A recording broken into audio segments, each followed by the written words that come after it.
Hello everybody, I hope you are doing well. So in today's video we'll be tackling Verlet Integration. So this video is going to be part one of a series of tutorials that will tackle this subject. Verlet Integration is particularly good for simulating ragdolls, ropes, objects, boxes, etc. under physics conditions.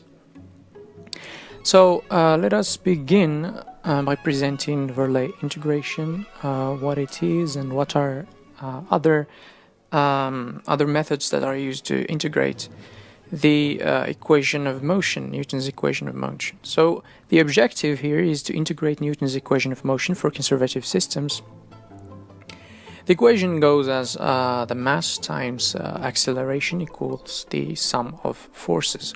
So one of the methods that I'll be talking about, other than the Verlet method, is the direct method of integration, that is Euler's method. So Euler's method goes by calculating or computing the next position of the point as a function of or a sum of the current position and a constant times a function of time and of time step and the current position. H here stands basically for the frame rate in our case.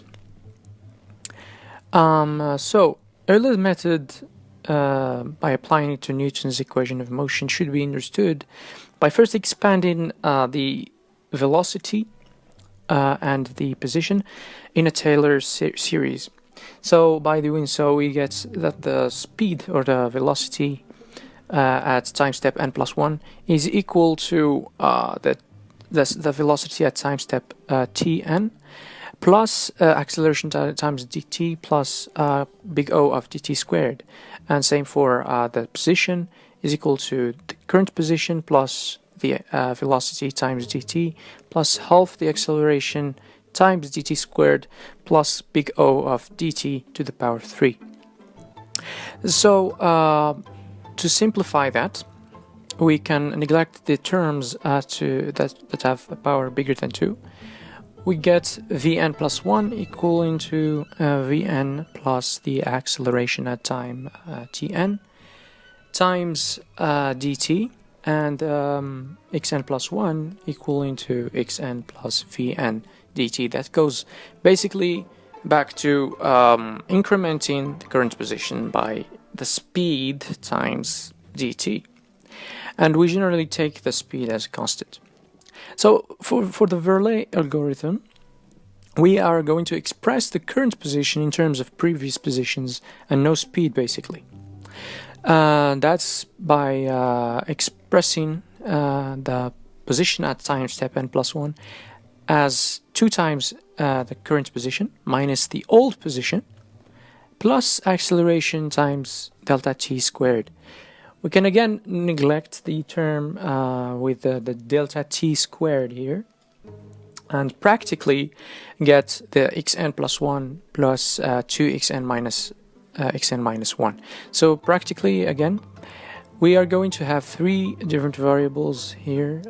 So xn1 here stands for xn plus 1, and it's going to be initialized to the current position. As for xn, it's going to be the current position, and xn0, standing for xn minus 1, is going to be the old position. So at every time step, we'll basically be incrementing xn1 by xn minus xn0, which goes back to 2 times xn minus 1. That will be basically it for the theory in this video.